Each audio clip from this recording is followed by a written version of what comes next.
listening to Proof Text, a Glossa House podcast by Dr. T. Michael W. Halcomb, Dr. Fredrick J. Long, Dr. Mario Melendez, Dr. Jennifer Noonan, and J. M. Smith. Welcome and enjoy. Hi, I'm Fred Long. Welcome to another installment of Greek Matters. We're going to turn our attention to Ephesians in this edition, particularly 4:31 and 32. Now, these verses fall within the beginning section of Paul's admonitions, where he in earnest talks to the Ephesians, and really I think all believers in Asia Minor. I think this was a circular letter. He begins talking about how they need to live in light of Christ. And particularly in verses 25 through 32, he gives a series of commands. Now, this list in verse 31 has always been of interest to me, and the more I've reflected on it, the more I realize how profound it is. And particularly, even more profound is verse 32, which would seem to provide the solution to the problem of verse 31. So let's look at these verses more carefully. We see in verse 31 polysyndeton, that is, a list of items that are separated by individual kes, which means and. All bitterness and rage and anger and shouting and blasphemy or slander, put aside, be removed from you with all evil. So as I study this, each individual item is stressed because of the presence of the kes. Each one of these kes essentially tees up the item to be individually in focus. When studying lists, I'd like to always consider, is there a development, a meaningful development from one element to the next? Does it build climactically? Is there a move from inner to outer? In my Koine Greek grammar textbook, I discuss how to study lists. Well, here we have a vice list in terms of its content, and Paul is urging them to get rid of it. Well, what we see as we go to my put this Greek text into a Word document is that each of these is set off by ke, and then you have the verb, and then two prepositional statements, from you and with all evil, along with all evil.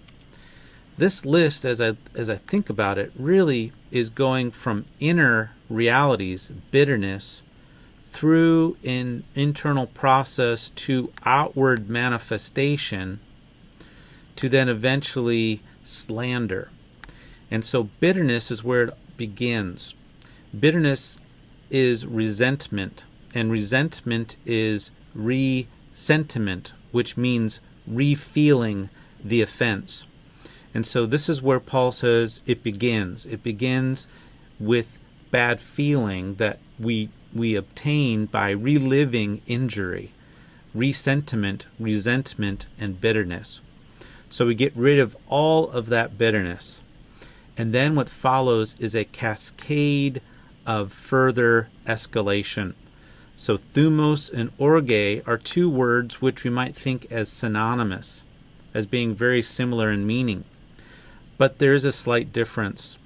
If we go to BDAG, thumos is an intense expression of the inner self. It is more interior. It builds directly off of bitterness. And then when we go to orge is also can be internal, but it also reflects a strong feeling directed at wrongdoing with a focus on retribution. So when we move from thumos to orge, there is a move from inner to outer retribution. And so orge is often seen in terms of actions. Now, in the context of this list, there's a further escalation. Kravge. Kravge is shouting or fighting, and it's a clamor. It can be translated as clamor. But really, at this point, the anger has manifested itself in an outward expression of shouting. Now, presumably, the shouting is at the person who offended us or who hurt us. And so the anger is no longer inside, but it expresses itself outwardly towards the person with whom we're angry. But it doesn't stop there. In fact, we go next to blasphemy or slander. Now, this word what it involves is talking about the person that we're angry with another. So at this point, our anger, our bitterness has grown to not only shouting at the offender, but also speaking ill or badly of the offender to someone else. We're now infecting other people. We're triangulating our anger and involving other people in slandering of the person with whom we're angry.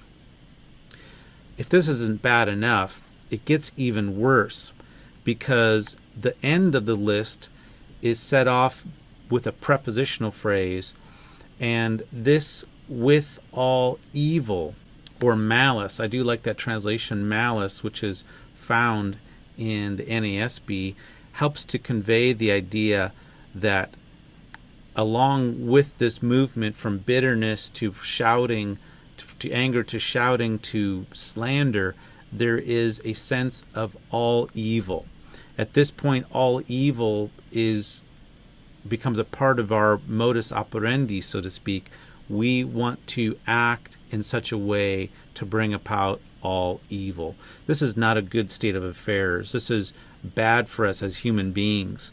And so this list, which might at first glance just seem to be avoid these things, actually upon closer inspection is a diagnosis of the problem that begins with bitterness and leads to a state of wanting all evil, all malice towards those involved. Well, how do we fix this? I mean, Paul says don't do this, but actually in verse 32 we actually get the antidote, the remedy for this kind of expression of anger. He says in verse 32, become compassionate or kind to one another rather. So yeneste is a command form, and it means to become. So become kind. Christi is the adjective, what we're supposed to become. Be kind towards one another.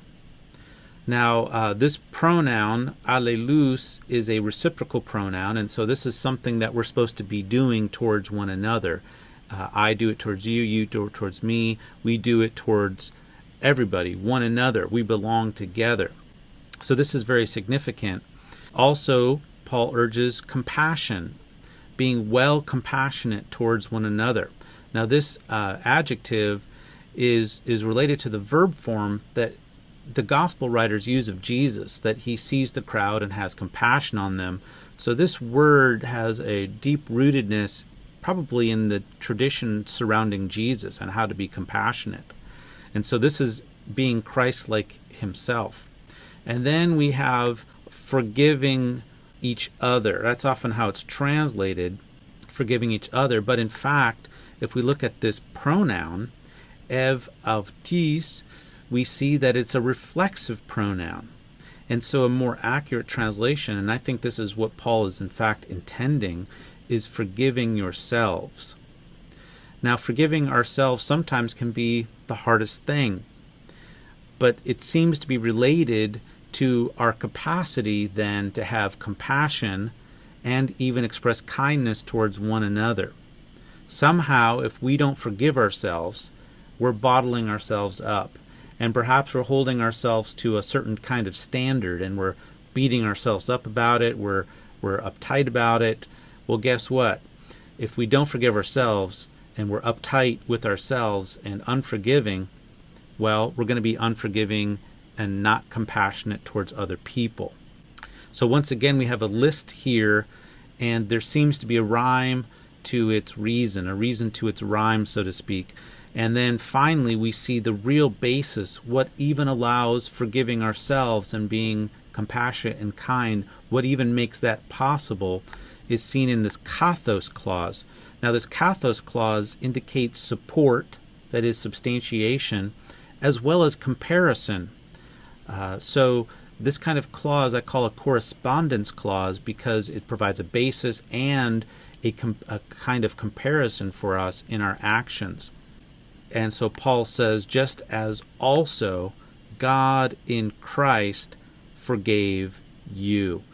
That's the foundation. That's where it all begins, is God's forgiveness of us is the basis for and a comparison for us in terms of how we relate to ourselves, forgiving ourselves, and then having compassion, and then being kind to one another. So in my notes here, I have a little diagram just kind of showing this development from just as God has forgiven you, backwards forgiving yourselves, and then having compassion and kindness. This is the antidote. This is what allows us to, in fact, get rid of all bitterness and all malice. The basis of that is God's forgiveness of us, our forgiveness of ourselves, which then allows us to be compassionate and then kind towards one another. And I have a few notes here that you can pause and read in this. Well, thanks for joining me in this edition of Greek Matters. I hope to see you next time.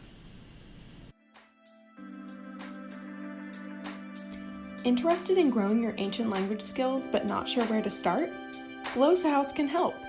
From illustrated readers and short stories to lexicons and grammars, Glossa House offers a variety of resources for beginning, intermediate, and experienced ancient language learners. Head to glossahouse.com today. Glossa House, language resources for the global community.